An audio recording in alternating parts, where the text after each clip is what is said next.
اسلام، عورت اور پردہ۔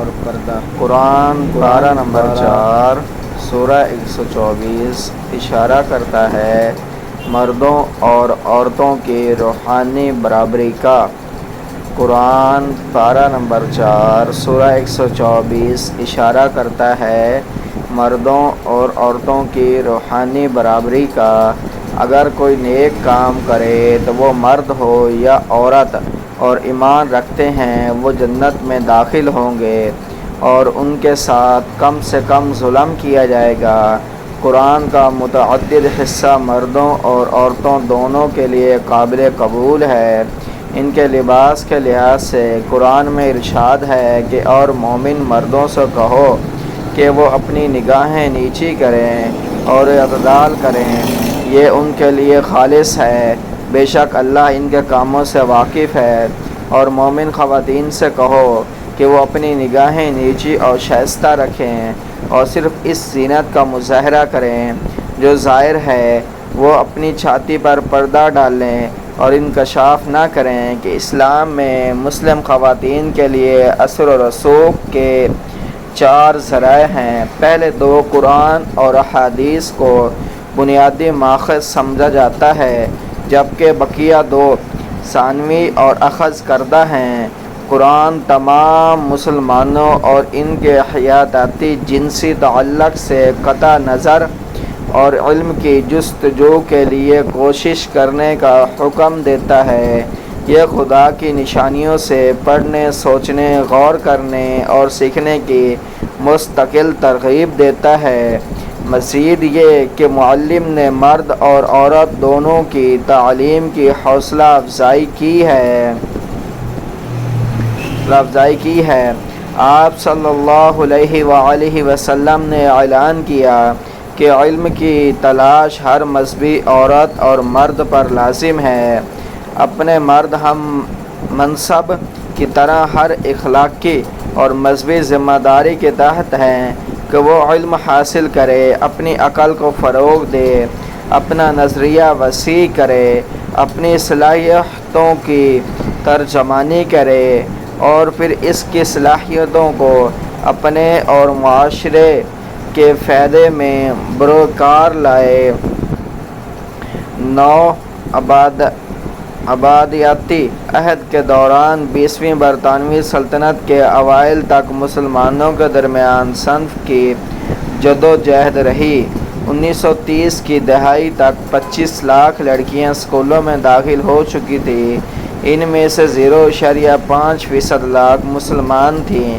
کچھ علماء قرآن مجید کی آیت نمبر 28-23 میں آپ صلی اللہ علیہ وسلم کی پہلی بیوی جو ایک سوداگر تھی، سید خدیجہ رضی اللہ تعالی عنہا کی طرف سے اشارہ کرتی ہیں کہ یہ بات واضح اشارہ اور دلیل ہے کہ مسلمان خواتین ایک حد میں گھروں سے باہر رہ کر ملازمت کر سکتی ہیں۔ پہلے کئی عرب ثقافتوں میں خواتین کو اپنی آزادی حاصل نہیں تھی۔ خواتین کی ملازمت کے نمونے پوری مسلم دنیا میں مختلف ہیں۔ سن 2005 تک ان 16% پاکستانی خواتین معاشی طور پر سرگرم تھی، جبکہ 52% انڈونیشین خواتین، اور 2012 ورلڈ اکنامک فورم کی ایک رپورٹ اور دیگر حالیہ رپورٹس کے مطابق مشرقی و وسطی اور شمالی افریقہ کے خطے میں اسلامی خواتین کے لیے اپنی معاشی اور روزگار کے مواقع پیدا کرنے میں اضافہ کر رہی ہیں۔ دنیا میں سب سے کم لیبر خواتین فورس اردن، عمان، مراکش، ایران، ترکی، الجیریا، یمن، سعودی عرب، پاکستان اور شام میں ہے۔ ان میں سے کچھ ممالک ایسے ہیں جن کی خواتین پارلیمنٹریز نہیں ہیں۔ خواتین کو اسلام کام کرنے کی اجازت دیتا ہے کچھ شرائط کے تحت، مثال کے طور پر ایسی جگہ جہاں اس کے حقوق کا خیال رکھا جاتا ہے، ان کا احترام کیا جاتا ہے۔ اسلامی قوانین خواتین کو اسلامی حالات میں کام کرنے کی اجازت دیتا ہے۔ سعودی عرب میں خواتین کے لیے جون 2018 تک گاڑی چلانا غیر قانونی تھا۔ مردوں کے ساتھ فوجی اور دوسرے پیشوں میں ان کے ساتھ خدمات سر انجام دینا ان کے لیے بھی غیر قانونی ہے، لیکن اب وہاں خواتین کا ڈرائیونگ لائسنس حصول معمول بنتا جا رہا ہے۔ قابل ذکر حالیہ خواتین کو اسلام قبول کرنے میں جرمن کی منصف کرسٹین بیکر، امریکی گلوکارہ اور ثقافتی ایلین جیکس، اینگلو فرانسیسی منس براڈ کاسٹر اور اکیڈمی مریم فرانسو، اس ترک اداکارہ تو ان کا راز ہے، اور عیسائی آرتھوڈوکس نے حال ہی میں اسلام قبول کیا۔ سوئنسیا یونیورسٹی میں 75% مقیم خواتین نے اسلام قبول کیا۔ مردوں کی نسبت عورتوں نے زیادہ اسلام قبول کیا، اور زیادہ تر خواتین تعلیم یافتہ، جوان اور پیشہ ور تھیں۔ یہ تعداد 2002 میں 32% اور 2011 میں 41% ہو گئی۔ برازیل میں اسلام قبول کرنے والی 70% خواتین ہیں۔ خلافت میں پہلی مسلمان خاتون انوشا انصاری ہیں۔ 2006 میں ایک سروے میں بتایا گیا کہ زیادہ تر مسلمان خواتین خود کو مظلوم تصور نہیں کرتی۔ اعصاب کی مضبوطی اللہ نے ان کی گٹی میں رکھی ہے۔ انڈونیشیا کے ایک اسلامی پروفیسر ناصر الدین عمر اسلام کے اندر سے ہی اصلاحی تحریک میں سب سے آگے ہیں، جس کا مقصد خواتین کو برابری کا درجہ دینا تھا۔ ان کی تحقیقات میں ایک کتاب قرآن فار وومن بھی ہے، جو ایک نئی نسوانی تعبیر پیش کرتی ہے۔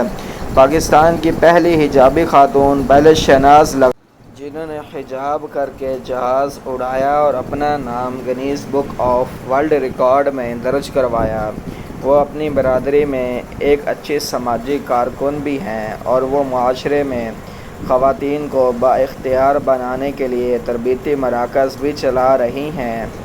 حفیظہ سید، رہنما، معلم، ڈاکٹر، منصف، آرٹسٹ، کارکن اور اسی طرح کے دیگر اصلاحی کام اسلام کے دائرے میں رہ کر رہی ہیں۔ سوفنا حمید، جرمنی جیسے ملک میں مسلمان ہونا اتنا بڑا نہیں جتنا بڑا حجاب پہننا ہے۔ ان کا کہنا ہے کہ حجاب نے اور مضبوطی اور باہمت بنا ڈالا۔ مجھے لگتا ہے جیسے حجاب اوڑھنے کے بعد کسی بہت بڑی چیز کی نمائندگی کر رہی ہوں۔ رافعہ ارشاد، جو حجاب پہننے والی پہلی برطانیہ کی ڈپٹی ڈسٹرکٹ جج مقرر ہوئی ہیں، انہیں امید ہے کہ وہ ٹریل بلیزر بنیں گی۔ وہ کہتی ہیں کہ یہاں آنے پر تھوڑا سا وقت لگا، لیکن یہ ایک بہت بڑی کامیابی ہے۔